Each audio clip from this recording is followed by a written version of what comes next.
Welcome to our channel. నమస్తే అండి. నమస్తే అమ్మ సౌజన్య, మన వీక్షకులు కూడా నమస్కారం. కొన్ని రోజులుగా చూసుకుంటే కనుక ముంబై హీరోయిన్ కాదంబరి జత్వాని కేసు రచ్చ జరుగుతూనే ఉంది. అంటే కొంతమంది ఆవిడని వేధించారని, కిడ్నాప్ చేశారని, ఒక మాఫియా రేంజ్లో ఆవిడని కిడ్నాప్ చేశారని, అది సజ్జల రామకృష్ణ దానికి సపోర్ట్ చేశారని కొన్ని కథనాలు అయితే బయటకు వస్తున్నాయి. అసలు ఓవరాల్గా దీని గురించి చెప్పాలంటే ఏం చెప్తారు? అంటే వాళ్ళు బయటికి రావడం జరిగింది, ఒక టీవీ ఛానల్లో ఆవిడ మాట్లాడటం అయితే జరిగింది. సో దీని గురించి మీరేం చెప్తారు? ఒక ప్రభుత్వాన్ని నడిపే అధినాయకులే ఒక మాఫియాలాగా ఉన్నప్పుడు, మాఫియా వ్యక్తులైనప్పుడు ప్రభుత్వ అధికారులు అంతకన్నా మంచిగా ప్రవర్తిస్తారని మనం అనుకోలేము. రౌతుని బట్టి గుర్రం పనిచేస్తుంది. రౌత్ ఎలాంటి వ్యక్తి అయితే గుర్రం కూడా అంత ఎఫిషియెంట్గా పరిగెత్తుతుంది. రౌత్ ఇన్ఎఫిషియెంట్ అయితే అది 3 కాళ్ళ మీద పరిగెత్తుతుంది. ఇంకా ఇన్ఎఫిషియెంట్ అయితే 2 కాళ్ళ మీద పరిగెత్తుతుంది. ప్రభుత్వంలో ఉన్న వ్యక్తులు కూడా ఒక మాఫియా బ్యాక్గ్రౌండ్ నుంచి వచ్చినప్పుడు అధికారులు కూడా వాళ్ళకి కావాల్సిన పనులు చేసుకుని, అంటే నాయకులకి కావాల్సిన పనులు చేసుకుని వాళ్ళ స్వామి కార్యం స్వకార్యం కూడా చేసుకుంటారు. ఇప్పుడు ఇక్కడ మనకు కనపడుతుంది అదే. ఐపీఎస్ అధికారులు ఎవరికి కూడా అడుగులకి మడుగులెత్తి బతకాల్సిన అవసరం లేదు. వాళ్ళు చట్టాన్ని గౌరవించాలి. అల్టిమేట్ ఏంటంటే రాజ్యాంగమే వాళ్ళకి పరమ విశిష్టం, పరమ పవిత్రం. అది ఏది ఆదేశిస్తే అది చేయాలి తప్ప ఒక ముఖ్యమంత్రో, ఒక మంత్రో, ఒక ప్రభుత్వ సలహాదారో, ఇంకొక కోన్కిస్క గొట్టమో చెబితే ఐపీఎస్ ఐఏఎస్ అధికారులు చేయాల్సిన అవసరం లేదు. కానీ గత 5 సంవత్సరాల్లో ఆంధ్రప్రదేశ్లో జరుగుతున్నది ఏంటంటే ఐఏఎస్లు ఐపీఎస్లు కూడా వాళ్ళు ఎందుకు రిక్రూట్ అయ్యారు, ఎందుకు ఆ సర్వీస్లోకి వచ్చారు, వాళ్ళు దేనికి బద్దులై పనిచేయాలనేది వాళ్ళు మర్చిపోయి ప్రభుత్వంలో ఉన్నటువంటి ఇలాంటి అరాచక శక్తులు ఏది చెబితే వాళ్ళకి కిరాయి గుండాల్లాగా పనిచేశారనమాట.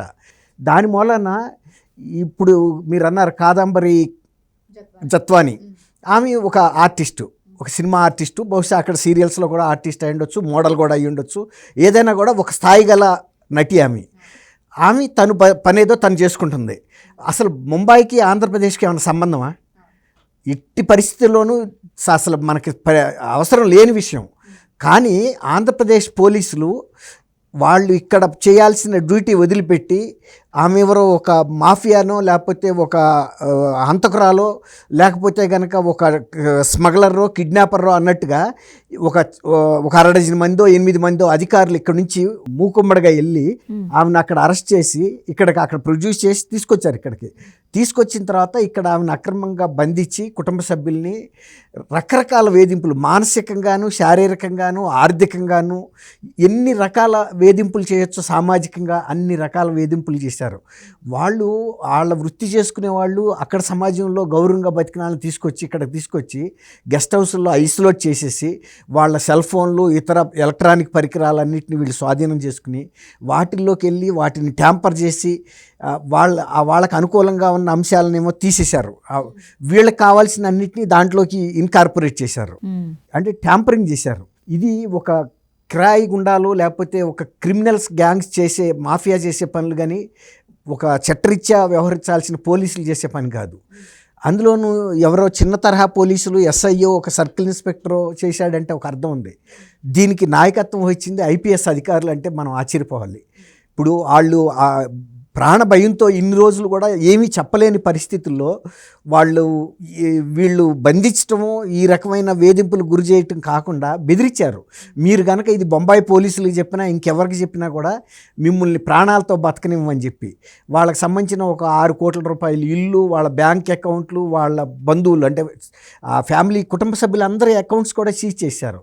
ఈ విధమైన మానసికంగా హింసించడం అనేది, వాళ్ళతో ఎవరైనా మాట్లాడితే వాళ్ళని కూడా బెదిరిస్తాం. వీళ్ళ ఫోన్ కాల్స్ చూసి ఎవరైతే వీళ్ళకి సన్నిహితంగా ఉంటారో, ఫ్రీక్వెంట్గా కాల్ చేశారో వాళ్ళకు కూడా ఫోన్లు చేసి వీళ్ళు కనుక మీరు సహాయం చేసినా, సలహాలు ఇచ్చినా, సంప్రదింపులు చేసినా, నైతిక మద్దతు ఇచ్చినా మీ ప్రాణాలు కూడా పోతాయని బెదిరించారంటే వాళ్ళని సామాజికంగా వెలివేసినట్టే కదా. ఆత్మీయులందరూ కూడా దూరం అయిపోయారు.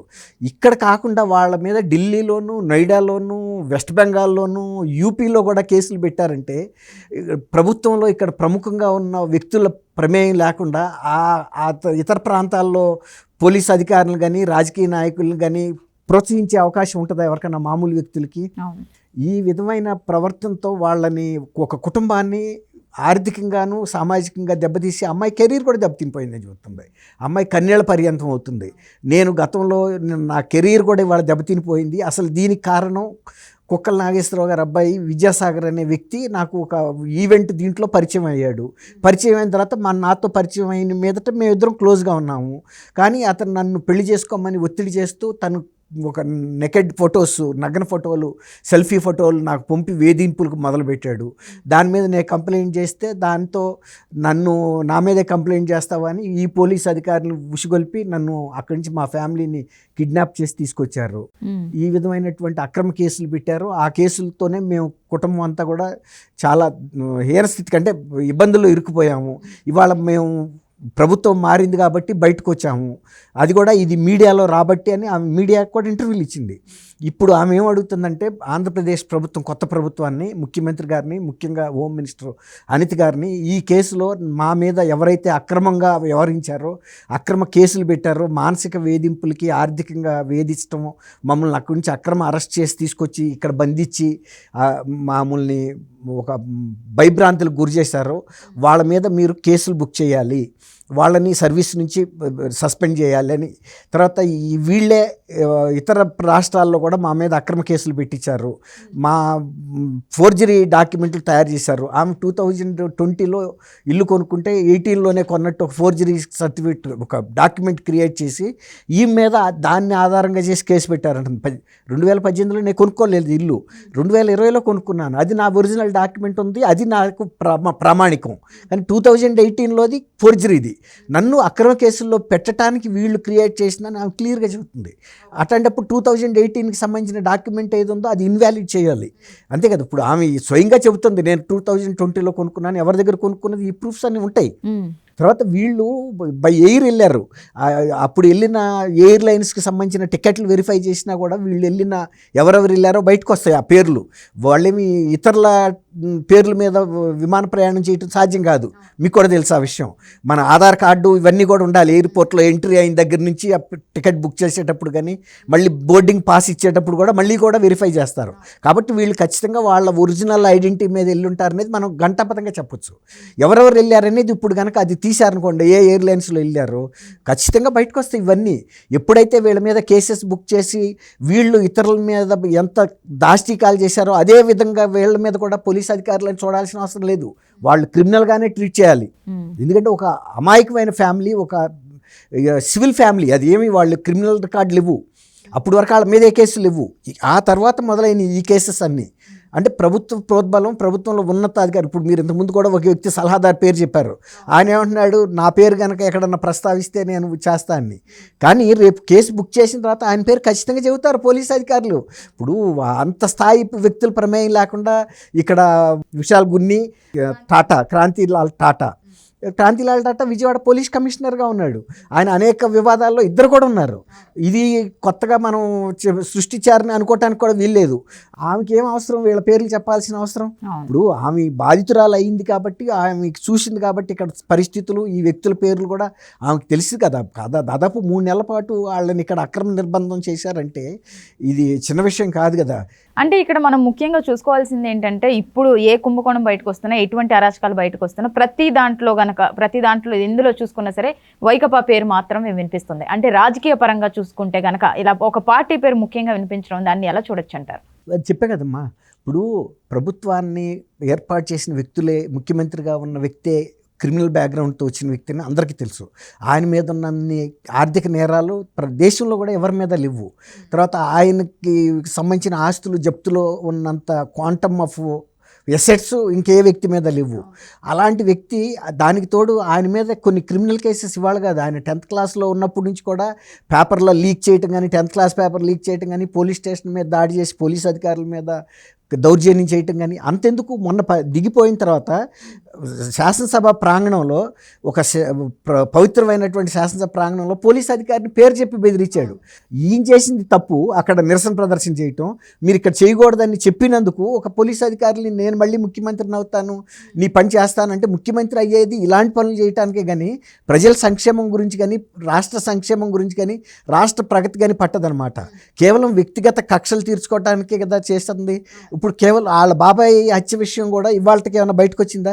ఇప్పుడు ఆయనే వేశాడు సిబిఐ ఎంక్వైరీ చేయాలని హైకోర్టులో, మళ్ళీ ఆయనే ఉపసంహరించుకున్నాడు. ఆ కేసులో ఉన్న వ్యక్తికి ఈయన క్లీన్ సర్టిఫికేట్ ఇస్తాడు, అవినాష్ రెడ్డికి. ఈయన మంచి వ్యక్తి, చాలా సౌమ్యుడు, ఉత్తముడు, శ్రేష్ఠుడు, శాంతి కాముకుడు అని. అవతల 8th అక్యూజ్డ్గా సిబిఐ ఆయన మీద కేసు బుక్ చేసింది. మరి అట్లాంటప్పుడు ఈ సిబిఐ ముందు వెళ్ళి ఈయన ఎందుకు వాంగ్మూలం ఇవ్వడు? నా తమ్ముడు చాలా సౌమ్యుడు, శాంతి కాముకుడు, ఇలాంటి వ్యక్తి కాదు అని సర్టిఫికేట్ ఇవ్వచ్చు కదా. ఒక మాజీ ముఖ్యమంత్రిగా నీ వాంగ్మూలానికి విలువ ఉంటుంది. అక్కడికి వెళ్ళి ఇస్తే కనుక మిగిలినన్ని కూడా బయటకు వస్తాయి. వాళ్ళు చెప్పింది రాసుకోరు కదా, వాళ్ళు ఇంట్రాగేట్ కూడా చేస్తారు, నీకు ఎలా తెలుసు అని. అప్పుడు ఈయనకు సంబంధించిన ఫోన్ కాల్ డేటా అంతా వాళ్ళ దగ్గర ఉంది కదా, ఎక్కడున్నాడు, అక్యూజ్డ్ వీళ్ళ ఇంట్లో ఉన్న ఇవన్నీ కూడా టెక్నికల్ డేటా ఉంది, సర్కమ్స్టాన్షియల్ ఎవిడెన్సెస్ ఉన్నాయి, అన్నీ ఉన్నాయి. కాబట్టి ఈయన అక్కడికి వెళ్లకుండా బయట నుంచి గడ్డలేస్తున్నాడు. అది కరెక్ట్ కాదు. ఒక ముఖ్యమంత్రి, ఇప్పుడు మీరు అడిగారు ఒక రాజకీయ పార్టీ మీద ఇట్లాంటి ఎలిగేషన్స్ రావటం అంటే ఎలా చూడాలి అనేది. ప్రభుత్వం అనేది ప్రజలకి ఒక సేవ చేసే దృక్పథం ఉండాలి, అందరినీ సమదృష్టితో చూసే దృక్పథం ఉండాలి. అట్లా కాకుండా ఈ ప్రభుత్వం ఒక డాక్టరు నాకు మాస్క్లు ఇవ్వలేదు అని, మా దగ్గర లేవు అని చెప్పినందుకు వ్యక్తిగతంగా కక్ష కట్టి అతను చనిపోయేరాక వెంటాడిది అంటే ఇది ఒక ప్రభుత్వం అంటారా ఎవరినన్నా? వ్యక్తుల్ని మనం వాళ్ళ స్వేచ్ఛను కాపాడాలి, వాళ్ళకి రక్షణ కల్పించాలి. అట్లా కాకుండా వాళ్ళకి స్వేచ్ఛ లేకుండా వాళ్ళని ప్రాణం పోయే వరకు వెంటాడే ప్రభుత్వం ఇది ఒక దాన్ని ఏమంటారు, ఫ్యాక్షనిస్ట్ ప్రభుత్వం అనమాట. అట్లాంటి డిఎన్ఏ ఉంది కానీ ఈ ప్రభుత్వంలో నిజమైన ప్రజా సంక్షేమం ఈ ప్రభుత్వం డిఎన్ఏలో లేదని మనకు అర్థమవుతుంది. ఈ అమ్మాయిది కాదంబరిది కూడా ఇది ఒక ఎగ్జాంపుల్ మనకి. Okay, thank you thank you అమ్మా. సౌంచర్య మన వీక్షకులు కూడా నమస్కారం.